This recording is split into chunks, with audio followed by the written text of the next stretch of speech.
Welcome to the MMA Fan Podcast. Ladies and gentlemen, I give you Stu and Blake. Hello and welcome to the MMA Fan Show. I am Blake Harrison. Joining me as always is Stuart Wefan. How are you, mate?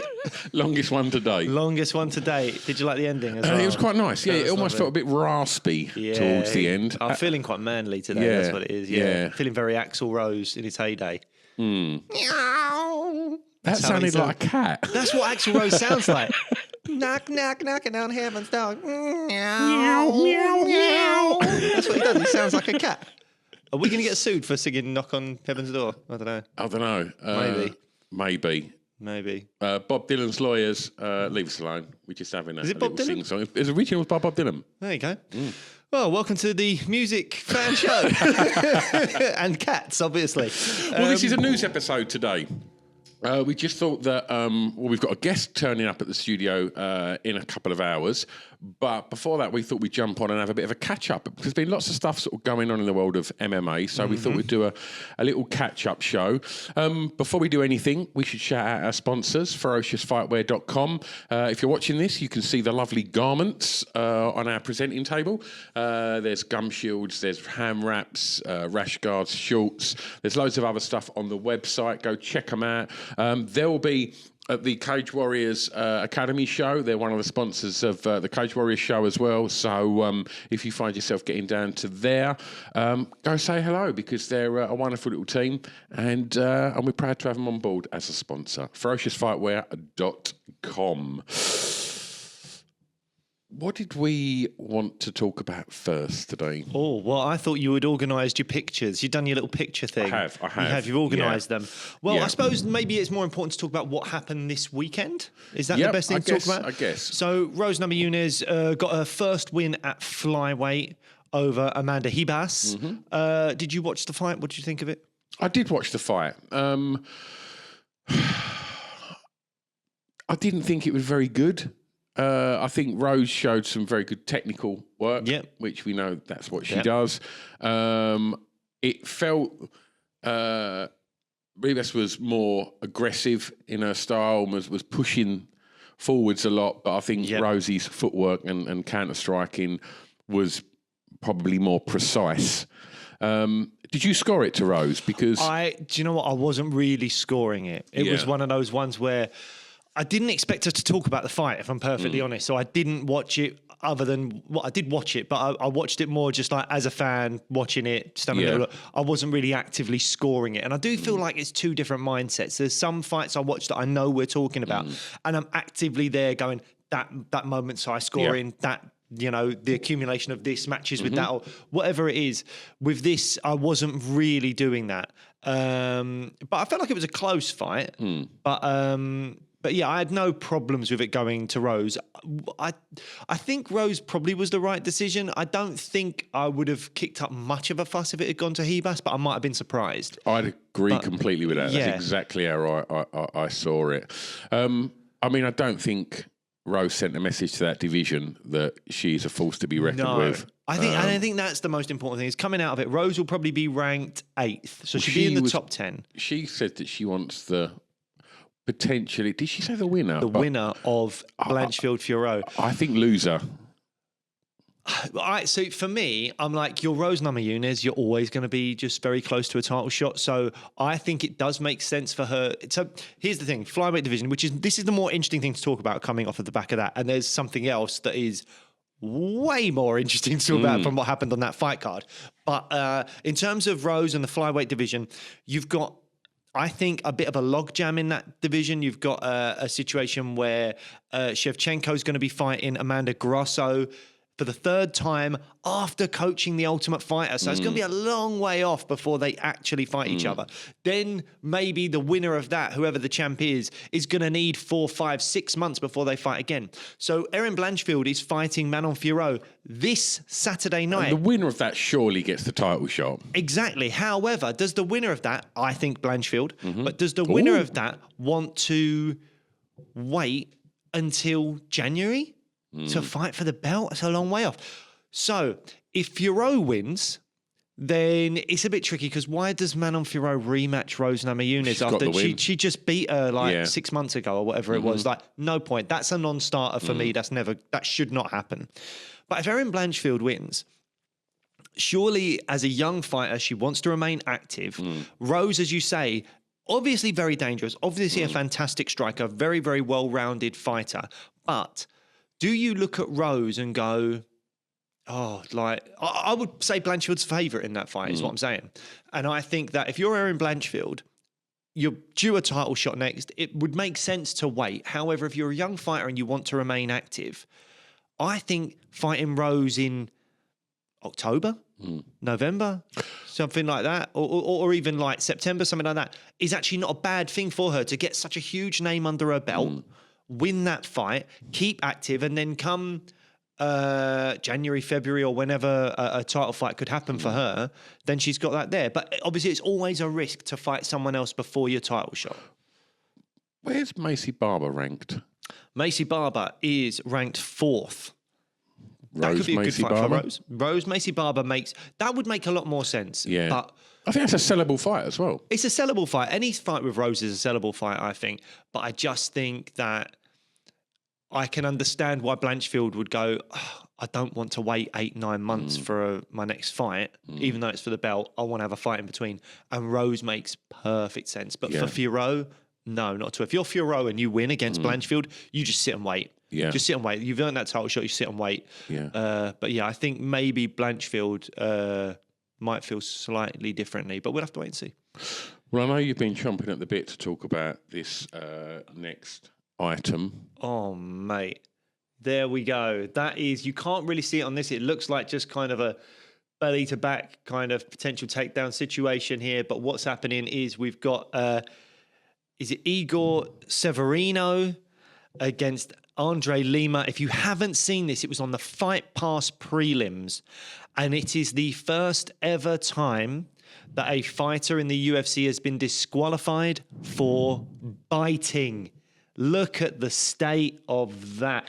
And what's mad about this is both these guys going into this fight, coming off the Contender Series, both undefeated. I think Andre Lima, who got bitten, is about 7-0 or now 8-0 because of disqualification. And Igor Severino was 8-0 before this. This is their UFC debuts after the Contender Series fight. It was a competitive fight. I was scoring it slightly for Lima, thinking he was winning it, but I didn't think there was much in it. There was a lot going on here that both guys had good moments. So what compelled him to bite him in that position, in that situation? I have no idea. And you can just see, if Chris goes to the wide here, like the indentation on his arm from that bite is absolutely horrendous. He had a mouth guard in. I know, that's the thing. And he had a mouth guard in. It's unbelievable. It's so stupid. I just don't understand what was going through his head as a result of this bite. Obviously, disqualification. Igor Severino has been immediately cut from the UFC. What a stupid boy. I mean, it makes no sense. It's like, did you think you're going to get away with... I mean, when you see the indentation, like, he's bitten into that with everything. Yeah. And did you think you was going to get away with that? From a relatively neutral position. Yeah. It wasn't like he was losing the fight terribly. It's like, I mean, obviously, like, there's horrendous situations like, let us not forget Mike Tyson and, you know, Evander Holyfield, which was even more horrendous, obviously. But, like, that's absolutely disgusting. But I can sort of go, well, he was losing that fight. He's clearly a guy with a lot of issues anyway. He went a bit mad and did it. In this, the guy wasn't even like really losing the fight. It was sort of 50-50. I think Andre was winning it. So Igor was losing. The biter was losing. He's completely fucked his career. I mean, well, as I say, you look at Mike Tyson and you go, this man, despite biting off Evander Holyfield's ear in the middle of the ring in front of millions of people across the world, and despite some of the other convictions he's had as well, seems to be one of the most beloved men in combat sports in this day and age. So you can, I kind of think the world of combat sports is a world that you can come back from almost anything.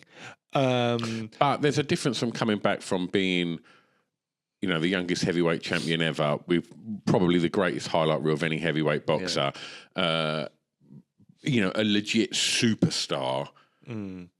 You've not got as far to come back from as if you're making your UFC debut, where no one essentially knows who you are. Now they do. And now they do, but for all the wrong reasons. For all the wrong reasons. Yeah, I mean, don't get me wrong. I'm sure at some point this will be used as some kind of marketing tool for the UFC as they bring him back to fight the winner of Tyson Paul. But it's already being used as a marketing tool by Andre Lima, which is amazing. I mean, the tattoo genius. Have you got the picture of that? I haven't. No, I couldn't find it. So Andre Lima, I think I sent it to you. Go on the telegrams, and I'm sure I sent you the tattoo image. But Andre Lima was offered 25K. He got the bite of the night bonus. And for 25K, Dana White was going to give him 25K for this. And Andre Lima went straight out and got the bite marks tattooed onto his arm with the writing, "I've got bite of the night bonus," or some on his arm as well. And Dana White saw that, thought it was awesome. He put it on his Instagram stories and stuff, and he thought it was awesome, and upped his bonus to 50K. I mean, it couldn't have gone any better for him, could it? I mean, in a lot of ways, no, it couldn't have gone any better. I'm sure his social media has gone through the roof after Dana sharing that. Yeah. He's now got 50 Gs and a new tattoo. New tattoo, 50 and everybody Gs. knows his name. Yes. Oh, I really want us to pull it up. Can we put it I can't find I'm gonna have to if I forward it to you again, because I feel like it's worth it. Okay. It's on. Can you not put up Telegram? Okay, let's have a little look what we got here. There you go. Go up. Go up. Go up. Sorry, this is boring for anyone just listening. There we go. If we can click on, I don't know if we can click on that or enlarge that. There we go. So if you're watching this on YouTube, you can hopefully now see I got is it the fucking bit bonus? I got fucking bit bonus. Yeah, and the actual indentations tattooed on his arm. And Dana White's Instagram here saying I was going to give him 25K. Now I'm going to give him 50 because this is awesome. I mean, what a thing to do to go and get someone else's bite marks on your arm tattooed. Marketing genius. Marketing genius. Everyone's going to know who this guy is now. People are talking about him, and he was just on his UFC debut. Fantastic stuff for him. Shall we move on to other news? Right. So we've pulled up here a picture, again, if you're watching on YouTube, of Conor McGregor alongside Jake Gyllenhaal, because Conor McGregor's had done his press for Roadhouse that has come out now. I haven't seen the movie. Have you seen it? I watched 45 minutes of it. Okay, because you fell asleep, only 45 minutes? Or No, because you had after to turn 45 minutes, I started Googling how I could get 45 minutes of my life back. Because he's fucking terrible. The trailer looks really good. Yeah. I thought the trailer looked fun. Yeah. Look, I'm of an age where I was probably maybe 15, 16 when Roadhouse come out. Yeah. And I remember thinking it was great when it come out. Yeah. Are you judging this by like unfair standards? No, because I went back and watched the original maybe 10 years ago. And it's one of them films that you remember being really cool, and then you watch it and you go, oh no, it's actually really bad. There's a huge fat guy that gets taken out by a stuffed bear. So I think that gives you the sort of measure of the original. Sounds great. And I can't work out with the new Roadhouse whether they're trying to go, shall we be a bit shit like the original, or if it's just a bit shit. Now, I think Jake Gyllenhaal is a fucking incredible actor and has made some absolutely outstanding films. I'll tell you who's not a good actor. That guy there. It's really bad. It's really bad. I don't know if Conor McGregor fans are going to love it. I'm sure the fact that it's on Prime, you can watch it for free if you've got a Prime subscription. It's going to be huge. But it's absolute toilet. Right, well, you've sold it to me. I'm definitely going to be watching it.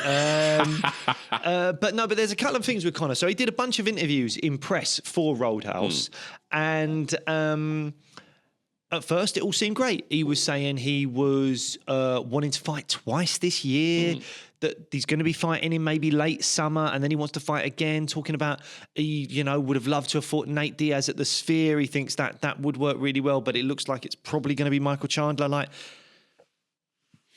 given the amount of times that Conor has said things about coming back, given that it seems sometimes maybe the UFC didn't want him to fight. If we go back to the pandemic era where Conor really wanted to fight a variety of people, including Diego Sanchez at one point, the UFC just didn't want him to fight because the arenas weren't going to be able to be full and all that kind of stuff. What is the likelihood, do you think, honestly, of Conor McGregor fighting this year? And then do you think... No, go on. Answer me that question. Do you think Conor fights this year? Not in a million years. Really? You don't think he fights at all this year? No. I'd be surprised if we ever see him fight again. I just don't. Wow. I'm just so bored of it. I'm so bored of every event calling people out and just keeping the... I mean, he's got such a die-hard following that worship everything he does and says.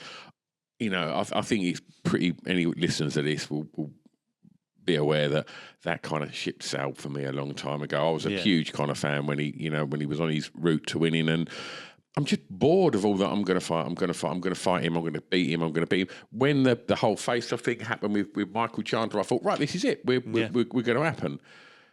And then it's just disappeared. And I do feel sorry for Chandler because I think the very big fucking payout carrot was dangled in front of him, and he must be thinking, this is my retirement fight here easily. Like, I can sail off into the sunset on what I'm going to earn when I earn Conor dollars.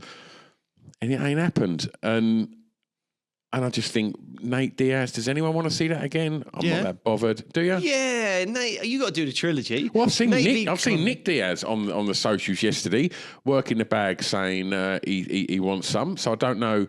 I mean, that would be surreal, and I don't think anyone. I'm not overly interested in Nick, if I'm honest. But Nate Diaz versus Conor McGregor is, I think, a very competitive fight. I think I would favour Nate, and I think that would be fun. I'd be all over that. At what weight? 170. Complete the trilogy where it was originally done. Like, it's all a 170 thing. I would be all over Nate v Conor. I'd be way more interested in that than Conor v Chandler, if I'm perfectly honest. Yeah. You think he's going to fight? I'm leaning towards him fighting this year. But the one thing that slightly concerned me that we haven't touched on yet was the interview he did with Jake. That you'd have to go and find it. I don't think we've got it, but like, he doesn't seem quite right. And him and Jake Gyllenhaal have an interview. I don't know with what kind of outlet they're interviewing with. But Conor is talking, but he's constantly blinking and moving his shoulders. He's like constantly like talking and doing these kind of like twitches. And it makes you think that he's not... I don't know whether that's due to him taking something. I don't know whether that's due to... I don't know, some kind of stress. I mean, the thing with these kind of like press tours for movies and stuff, people don't realise. I mean, Simon Pegg was on, I think like Graham Norton or something like that. And he was like, when I get paid good money to do a film, I think that's my money for doing the press. Because filming can be 16, 17 hour days and stuff like that. And it can get quite relentless, particularly when you're filming in American projects. They ask much more of you than what the British do. We have, I think, maybe like slightly more regimented kind of rules on like times to film and stuff like that. But Simon Pegg said that he when he gets paid good money, it's for the press, because the press is like, you're traveling from this city to that city, from this country to that country, answering the same questions constantly. And it gets very monotonous very, very quickly. And also it's very tiring. People don't realize that actually, and again, I'm not comparing it to like a 12, 16-hour day of like manual labor, but it is more tiring than what you realize, I think, from the outside looking in. So maybe he's just sleep deprived and all that stuff. But I think there was a lot of talk on the socials that he was probably had taken something, and that obviously makes you go, well, how's that going to go with? Well, it's not USADA anymore, but like drug testing and stuff like that. Although he seems to be the most tested athlete around at the moment. Look, I don't know. It's concern. It was concerning seeing him in that state. Yeah. On TV, being interviewed, and it does make you think this guy's not going to be in a training camp anytime soon. But I'm hoping that he will be. It might have just been the stress of having to watch Roadhouse. Right. Okay. So. Oh, yeah. Dana White with a big bag of money. So the UFC class action lawsuit. Right. Now, listen, with this, you've sent over some notes here that you want to talk about, yeah? And I see some stuff about this. And I've not had loads of time to really look into it. Can you sort of paint a bit of a picture as to what this is for listeners that may not also know? You did this to me last time, and the caveat is I'm not a lawyer. I don't know what the fuck I'm talking about. But I have tried to research as best I can, and I have listened to a bunch of other podcasts and different things that have talked about this kind of thing. So it seems like a multitude of fighters, the named fighters of which were John Fitch and Kung Lee, if you remember them from UFC, and obviously John Fitch from Bellator and stuff as well. They took the UFC to court with a class action lawsuit. And I think what class action is meaning that basically 1,200 fighters, even though they weren't active participants in this lawsuit, are sort of drafted in as people that could benefit from it and people that the lawyers are fighting on behalf of because they were quote unquote potential victims of the UFC's business practices. I think that's kind of what the lawsuit was trying to say, that between the years of 2006 to 2016 or something like that, every single fighter that's fought for the UFC was underpaid and didn't have a chance of earning a proper wage that they should have been able to, because the UFC had a monopsony on the business, which means that they were commanding all of the demand for the sport, or i.e. the fighters. So they were saying that the competition was not enough. The UFC bought up a lot of their competition. You think back to Strikeforce, Pride, things like that. Was it WEC, whatever? The UFC bought all of those up. Zuffa bought all of those properties up. So when a fighter had a choice of 4 fight organizations to go and fight for, now they only have like 1 or 2. Or something like that. So that was the idea, was that they were being underpaid and the contracts were not fair because of the UFC's ability to have bought up all these rival organizations and stuff like that. So the original amount that could have been paid by the UFC was estimated as anything between $800 million or $1.6 billion. Huge sums of money for the UFC to pay. And that would have been divided up between the 1,200 fighters that were listed in the class action lawsuit, unless some of them decided they didn't want to get involved in it because maybe they were too close to the UFC. Also, it is worth noting that what I've heard is as of 2017, there was something in UFC fighter contracts saying that if you're fighting for the UFC, you're also signing a waiver that you are not part of the class action lawsuit. So any fighter joining the UFC, or maybe even re-signing with the UFC, I'm not exactly sure how that works, was signing a waiver saying I will not be part of the class action lawsuit. So that obviously limits the amount of expenditure they would have to do, the amount of fighters that can join that class action lawsuit. That's grotty, isn't it? Yeah, I mean, I don't know. I don't understand it all enough. It doesn't sound great, but maybe that's the type of business practice that any big business would do in this situation. So I just don't know. And so what has happened is the lawsuit has been settled out of court. It was going to court. It was just about to go to court. And the things with it going to court, I'm going to say this in a minute, actually. The lawsuit was settled for $335 million. Sounds like an awful lot of money. Divided by? Well, yeah, divided by the 1,200, unless Also, not to mention the lawyer fees. So the people that are representing the plaintiffs, would it be, I think, who are the fighters, Kung Lee, John Fitch, and the 1200, they would be taking, I would have thought, a huge chunk of that money. So the lawyers are loving it, I'm sure. So they take a huge chunk. Then the rest is divided out to the fighters. And the UFC, in a lot of people's eyes, have done very, very well out of this deal because of a few things. One, had it gone to court, there was already stuff that came out about conversations between Dana White and John Jones, about people's contracts, about the UFC are very shielding unless they're in a athletic commission area where they have to reveal fight purses. I think like California might be one of those. Then they can just withhold that. And so no one knows what each other's being paid. So when fighters are going in to renegotiate their contracts, they can't say, oh, well, this person's on this money or that person's on that money, so you should pay me X. They can't do that because they don't know what other people are being paid. So stuff like that was already sort of coming out a little bit during the lawsuit. And now that hasn't gone to court properly, it means that UFC can keep a lot of stuff behind the scenes. It means also that what a lot of the concern was about, I think, for the UFC was contracts. So there was a lot of talk of fighters being able to, or not being able to get out their contracts easily enough. We've seen it with Nate Diaz. We've seen it with Francis Ngannou. And there's a lot of talk of, had this lawsuit gone through, then the contracts may have been something that was put under the microscope and there would have been rules and laws put in place to change the way they do their contracts. That's now, I think, not going to be the case. So the UFC can keep putting out the same kind of contracts that they've been doing previously. And I'm trying to think what else there is. I'm kind of just rambling now.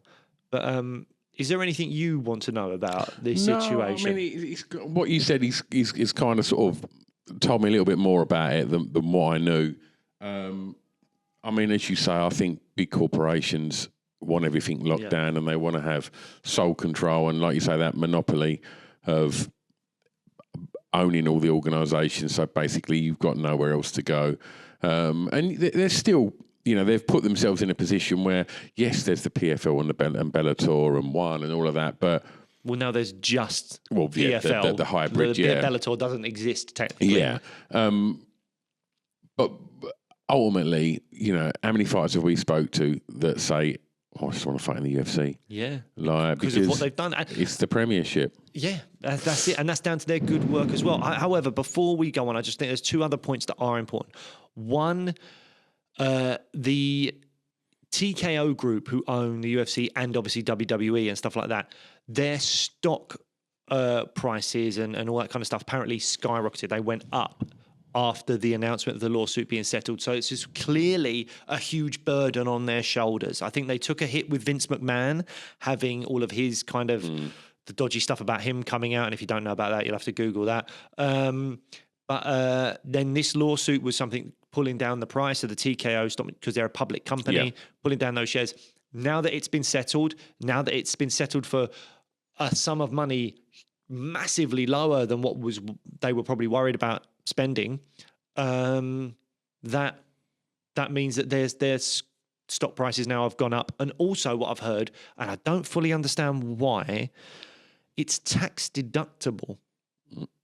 So the $335 million that they are paying to the fighters is tax deductible. Now, I don't know exactly how the American tax system works, but my understanding of tax deductible in the UK is that when you claim something on tax, 40% of that, the government go, oh, okay, don't worry about 40%, but you still got to pay for 60% of it or whatever. So you get it's almost like having a rebate of 40%. Yeah. Again, I am not an accountant. I'm not a lawyer. I may be getting some of this wrong, but that's my understanding of the UK tax system, unless you are someone with some dodgy lawyers and you're paying 1% tax like certain comedians and musicians have done in the past, naming no names. But so that is... It doesn't sound great. No. I'm assuming, and again, I might be wrong about this, but if that was said in the UK, you think of the bloody Prince Andrew stuff and all that 12 million quid being paid out, and wasn't that partly paid by the taxpayer, if not all paid by the taxpayer or something like that? it's not right. It's not right when huge corporations or people do awful things or bad things or whatever it is, and then the taxpayers bail them out. Unfortunately, it's not great. It's the way it always has been, and I'm sure it's the way it always will be. Western world, I don't know. Yeah. So it's not great. But anyway, let's move on from legal nonsense and move on to something a bit more fun. I mean, it's controversial to a lot of people. UFC 301. At the moment, there's no headliner been officially announced, but it looks like the front runner to be headliner is Alejandro Pantoja, defending his flyweight title, not against Mohamed Mokaev, not against Brandon Royval, but against Steve Carell lookalike and a man after my own heart, Steve Astro Boy Erceg. Yes! I love it. I'm a big fan of Steve Erceg. Absolutely. I mean, it's absolutely brilliant. It took a lot of people by surprise, this announcement. Steve Erceg's only ranked like 10th or something like that. He's only had 3 fights in the UFC, but the MMA is a crazy sport. And the dominoes have fallen in a way that has led to this moment in time. And it's meant that, Brandon Moreno got beat by Brandon Royval, who only got beat by Pantoja in a title fight a few months prior. So both those guys can't be in the title fight. Manel Kape keeps missing weight. They're not going to put him in it. Amir Albazi was meant to fight Brandon Moreno, but got injured. That's when Brandon Royval stepped in. So he's not really going to fight. Mohamed Mokaev just came off a win, and Steve Erceg just came off a win. Right, let's talk about them wins. Well, you go, yeah. Right, because Mokaev's was all right. Yeah. Fight before that, it was all right. Fight before that, that was all right. Steve Erceg's last fight, fuck me, what a finish. What a finish. And we know how Dana operates. Someone puts in something spectacular, it pays you off. It pays you back massively. And I think, understandably, Mohamed Mokaev is pissed at this. I think his record shows he should be up there getting close to, if not the shot. Well, let's just put his record into... Sorry, I've got to get rid of prison Mike because it's making me laugh. Let's put Mohamed Mokaev's record into perspective here. He's had 1, 2, 3, 4, 5, 6 fights in the UFC. Steve Erceg's only had 3. Yeah. Mohamed Mokaev, out of those 6 fights, has finished 1, 2, 3, 4 of his opponents. Finished 4 of them. Steve Erceg, in 3 fights, has got 2 decisions, the same as Mohamed Mokaev, who's had double the amount. I think if you're Mohamed Mokaev, you can be really disheartened by this. Absolutely. I'm not hating on Mohamed Mokaev. I know that on this show, sometimes I've just... Because I bought into it, Yeah. He's a UK fighter, so it's...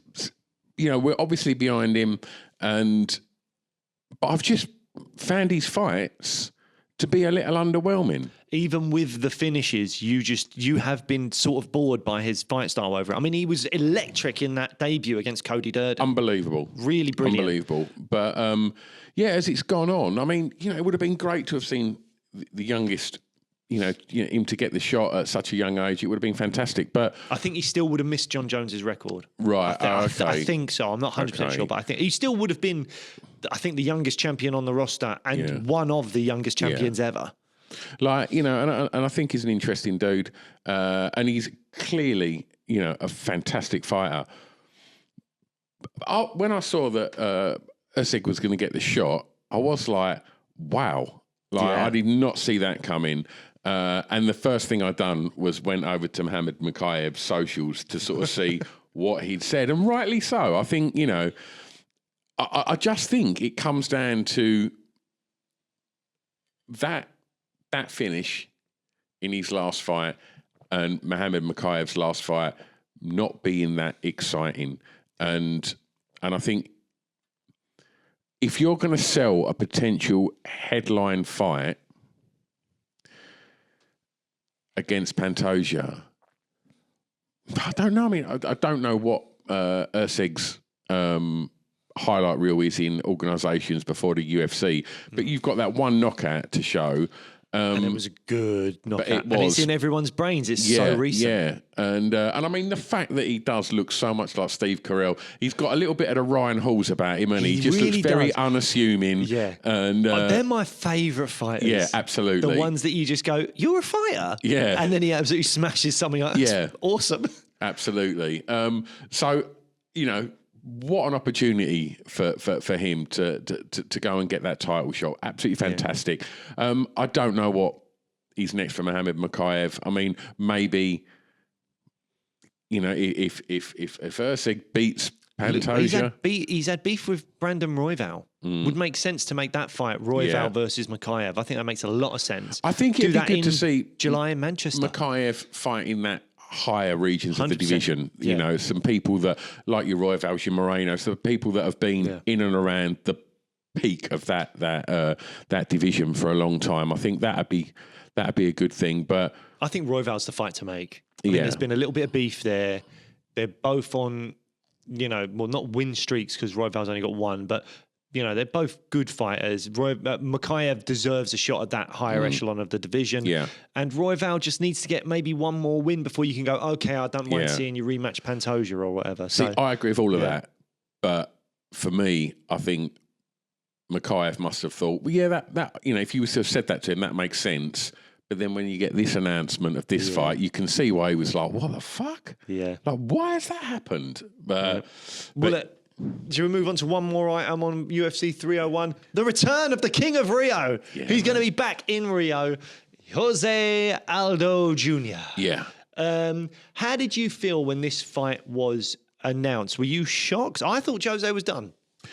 I mean, I saw him, you know, that when he got inducted into the Hall of Fame was beautiful. And, you know, everybody loves Jose. He's an absolute, you know, arguably, is he the greatest in his division ever? He's up him or Volk. They're up there, aren't they? Yeah. And, if you're including WEC days, then the longevity of him being a champion, you would say it is Aldo. Yeah. And, you know, what's not to love about that man? He just seems like the coolest guy on the planet. And just his fight style was just absolutely fantastic and enthralling to watch. And he's back. I don't know why he's back. Has he made a statement as to why he's coming back? I haven't seen it. I mean, that's something I'd when be did he retire? interested in. Because for me, it feels like less than a year ago. But is it one of them things when you look at the dates, it's like, oh, that was 4 years ago. And I'm sure. I'll have to pull it up. I'm sure that was. He retired after the Marab fight in like Salt Lake City or whatever it was, wasn't it? Which also, I don't know if this has been playing on my brain. I checked the YouTube comments on our Reese McKee episode. We interviewed Reese McKee recently, and he's fighting this weekend in Atlantic City. And I was like, oh, I'm sure that's like a Mormon stronghold, Atlantic City. And someone was like, no, the Mormons would hate it there and stuff like that. And I'm like, oh, nice, Salt Lake City. So I made an absolute idiot of myself on that. But it was Salt Lake City that Jose Aldo, I believe, was fighting Marab because it was up in high altitude. And I remember thinking, why have they given Jose, who could have got a title shot at that time? He was doing really well. It was looking like it was going to happen, didn't it? And then they gave him Marab, and you were like, what the hell? Oh, he's had some boxing fights since leaving the UFC. But yeah, he was on a 3-fight win streak. He beat Cheeto, he beat Munoz, he beat Rob Font. Then they gave him Marab in Salt Lake City, the famous night where Headshot Dead was coined by Leon Edwards. Yeah. Are you pleased to see him back? I'm pleased to see him back. Who doesn't love Jose Aldo? But I always like to see fighters go out when they're still good, you know? Jonathan Martinez, who he's up against, is no joke. He's a really, really good fighter. He's on a 6-fight win streak. Last loss was to Davey Grant, our boy, who we've also got an interview out with. Check that one out. Get well soon, Davey Grant. Just had surgery on his neck. Oh, Jesus. Yeah. So look, get well, Davey. And Jonathan Martinez, last loss was to Davey Grant. He's ranked 14th at the moment. He's got wins over Saeed Nurmagomedov, who I'm a huge fan of. Wins over Adrian Yanez and Cub Swanson. So this is a really good fighter, dangerous fighter, young fighter, good striker, throws good low kicks. But another guy throws good low kicks. Jose Aldo. Oh, he's the master, mate. So, I mean, this is going to be hopefully a fun fight. Is Aldo just coming back because it's Rio? They're doing a card in Rio. He's the king of Rio. Is this the kind of goodbye that he should have got? Not Marab in Salt Lake City, but another guy that maybe he's got a chance of beating. He can put the gloves down and the home crowd in Rio. That'll be a retirement to just for the ages. That'll rival Robbie Lawler, if not surpass Robbie Lawler. If he can beat Jonathan Martinez in the octagon, in Rio, put the gloves down to this huge standing ovation, it'd be a beautiful moment. It really will. That will be absolutely glorious. And who wouldn't want to see that? Yeah, I mean, hometown, I mean, you've got to favour Jose, right? I mean, that would be just so fitting to everything you just described there. I got a few little goosebumps as you were saying it. I think that would be wonderful to see. Yeah, I don't know. It wasn't like he was looking like a tired old fighter, and it wasn't like it wasn't like everyone was going, "Oh, mate, I wish he'd just retire." No, not like at all. you say, he could have had a title shot. The names that you rattled off before Marab, absolute killers. So yeah, I'm pleased to see him back, and I'm pleased to see him hopefully get that win in Rio, and potentially put his gloves down there and get that absolutely beautiful moment. Does it make you excited for UFC 301? I mean, look, we've had UFC 298, UFC 299, and UFC 300. They were stacked cards. There's got to be a drop-off just because the fighters they've used is so good. There's got to be a drop-off at some point. UFC 301 currently, with the return of Jose Aldo, with a main event of Pantoja versus Steve Erceg, and other fights on the main card like Paul Craig, Carl Borralho, Anthony Smith, Vitor Petrino, Michel Pereira versus Mahmoud Muradov. How excited are you right now for that card? Did they need to add Aldo? Do they still need something way more? Are they hoping Alex Pereira smashes Jamal Hill in a round and can fight someone else really quickly at 301? What are your thoughts? I don't see that happening. No? But I think if you add Aldo to that card, it supercharges it a bit. But I think with 299 and 300, we have been really spoiled. We have been. And 298 was great as well. I think they've been absolute stacked cards. And I guess there's only so many premium fighters, out there. And so something's got to give somewhere. And it's not like there's no cards between 298 and 301. There's obviously your 299 and 300 as discussed, but there's also been cards every week. Yeah. And but it's fair to say the standard of those cards has been not the best. No, I mean, obviously without, let's be honest, without a guy biting another human being, I was not interested in talking about this weekend's card just gone. Well, I would shout out a friend of the show. Oh, Mick Parkin, who got a big win. Stays undefeated over Mohammed Usman. Yeah. So continue that role, Big Mick. Aside from that, and the fact that it was marketed as Thug Rose, but as we touched on at the beginning of the night, it wasn't the most exciting fight. No. And so I mean, but I'd rather there be an average card than there be no card. Because it gives us something to bang on about, and it gives me something to watch on a Sunday morning. Perfect. I wouldn't be staying up for it.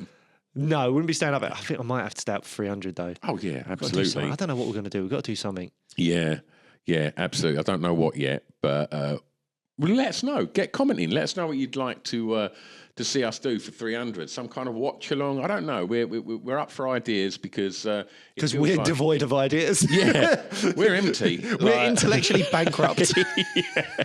So anything you can think of, let us know. Get commenting. We should once again thank our sponsors, Ferocious Fightwear. I think that's pretty much all she's wrote. We need to go and download the footage off these cameras because fingers crossed, we've got a very big guest on his way coming to see us soon. Yeah. Done? We done? That's news over. No more news. Subscribe, please, below. It's nice to see the subscription is growing on YouTube. If you've not yet gone to YouTube and watched what we're doing, go and have a look. I mean, if you just enjoy listening to the podcast, great. Thank you ever so much for listening. Please subscribe wherever you get your podcast. But please just head over to YouTube and have a little look. Have a little look at what we're doing because we're trying our best to kind of create a really nice little show here in this studio, and lots of little jazzy pictures behind us. So give us a little look, and while you're over there, click subscribe on the YouTube as well. If you don't know about what we're doing on TikTok, head over to there and give us a little subscribe over there. We put loads of little kind of clips and fun bits and bobs up over there, as we do as well on Instagram and X. So give us a follow on the socials. And I think I've exhausted everything else that's left in my head. All right. Bye, guys. Bye-bye.